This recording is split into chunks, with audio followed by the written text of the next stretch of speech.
सबको जय मसीह की। मैं जतिन बब्बर और आप देख रहे हैं मसीह परिवार चैनल। तो जैसे कि आप सब जानते हैं कि हम अपने चैनल पे, मसीह परिवार चैनल पे अलग अलग पास्टर्स की वीडियो को अपलोड करते हैं। अगर आप भी अपनी वीडियोस को, अपनी मिनिस्ट्री की वीडियोस को, अपनी टेस्टिमनीज को हमारे चैनल मसीह परिवार चैनल पे अपलोड करवाना चाहते हैं तो आप हमारे नंबर पे कांटेक्ट कर सकते हैं 9041690174। तो अगर आपको हमारा चैनल अच्छा लगता है, अलग अलग पास्टर्स की वीडियो देखना अच्छा लगता है, ब्लेसिंग अगर आपको चाहिए तो आप हमारे चैनल को सब्सक्राइब कीजिए, लाइक कीजिए और वीडियो को ज़्यादा से ज़्यादा शेयर कीजिए। सबको जब हमें ओपिनियन मालूम होगा जीसस क्राइस्ट का क्या ओपिनियन है, क्या आवाज है मेरे करंट मसले के ऊपर, मेरे बिजनेस के लिए, मेरी लाइफ के लिए, मेरे घर के लिए, मेरे बच्चों के लिए, मसला उस दिन हल हो जाएगा, तुम ब्लेस हो जाओगे। लेकिन वो मालूम कहां से होगा?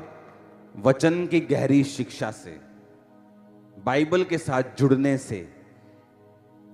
10 तरह के गुनाह करके अगर बाइबल पकड़ेंगे तो बाइबल आपसे बात नहीं करेगी, वो आपसे बात करती। उसने मुझसे बात की है 2004-5 में, जब मैं स्ट्रगल कर रहा था अपने फेथ में, हीलिंग नहीं ले पा रहा था। परमेश्वर के वचन ने बात की, हे मेरे प्रिय भाइयों, हियाव बांधो, दृढ़ रहो, क्योंकि तुम जानते हो मसीह में की गई मेहनत व्यर्थ नहीं जाती।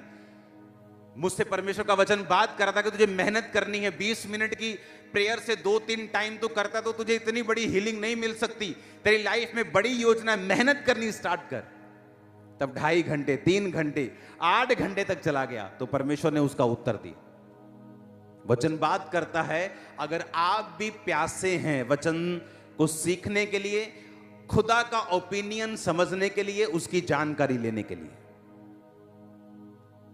हालेलुया। देखो वचन क्या कहता है। कहता मेरी शिक्षा को ना भूलना, मेरे अपने हृदय में मेरी आज्ञाओं को रखे रहना, ऐसा करने से तेरी आयु क्या होगी और तू अधिक कुशल से रहेगा। कि तेरी लाइफ की इजीनेस जो होगी वो ज्यादा होगी। तू आराम से काम कर जाएगा, आराम से बिजनेस कर जाएगा, आराम से पैसा कमा जाएगा, आराम से तू सेवकाई को चला लेगा। अगर आज हम यहां बैठे हैं तो ये चर्च 100 ब्रांचेस क्रॉस करने वाली है और आपको लगता है कि बड़ी सिरदर्दी होगी, 100 चर्चेस सिरदर्दी होगी। मैं आपको बता रहा हूं, आज से 4 साल पहले जो अकेली चर्च की ये वाली सिरदर्दी थी, उससे आधी से भी कम है 100 चर्चेस की। रीजन कि हर साल आप ग्रेस में बढ़ते हैं, हर साल आप वचन की नॉलेज में बढ़ते जाते हैं, हर साल परमेश्वर के साथ आपका संबंध और मजबूत होता जाता है, आप और सीखते जाते हैं। जितना आप सीखते जाते हैं उतना आप आनंदित होते जाते हैं, उतना आपको इजीनेस में चलना आ जाता है, उतनी ग्रेस आ जाती है, हर काम आसान होता है और वचन पूरा होता है।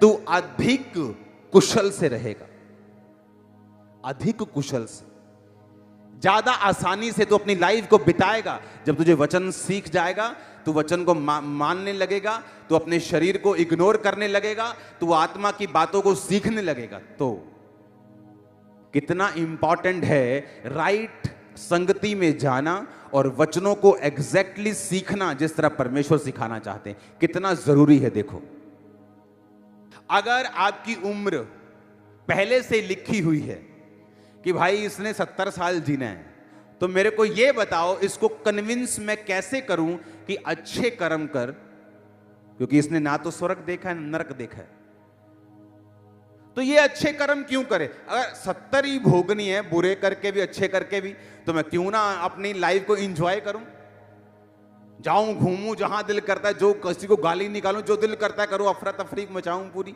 मैंने तो 70 ही जीना है, तो फिर मकसद नहीं रहा। परमेश्वर ने कहा मेरे द्वारा तेरी आयु बढ़ेगी। क्या लिखा भजन संहिता 91 उसकी लास्ट आयत में? मैं तुझे दीर्घ आयु से तृप्त करूंगा और मैं तुझे अपने उद्धार का दर्शन दिखाऊं। हिंदी में थोड़ा सा ट्रांसलेशन सही नहीं है। I will show you my salvation, कि मैं तुझे अपना उद्धार दिखाऊंगा। मतलब परमेश्वर चैलेंज कर रहा है। बोलता है ना, जब कोई बंदा बड़ा कोई बैक वाला होता है, बोलता है तुम दसूंगा मैं कौन है। तो परमेश्वर चैलेंज कर रहा है, I will show you my solvation.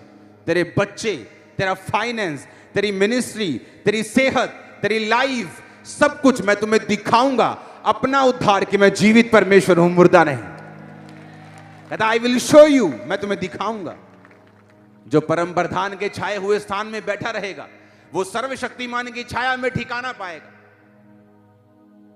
उसके छाए हुए स्थान का मतलब है, अगर मुझे एक विश्वासी की कुर्सी मिली है, मैं उस कुर्सी को छोड़ नहीं सकता एक सुंदर औरत के लिए, एक दारू के कप के लिए, वो 2, 4, 5, 10 लाख के लिए।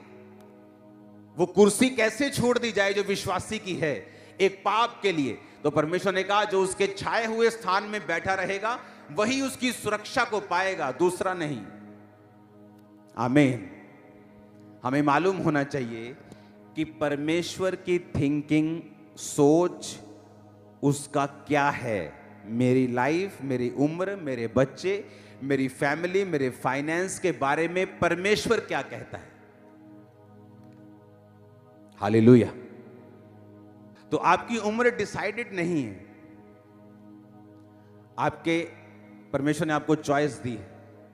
आप लंबा जीना चाहते हैं, थोड़ा जीना चाहते हैं, अच्छा जीना चाहते हैं, बुरा जीना चाहते हैं, वो आपकी मर्जी।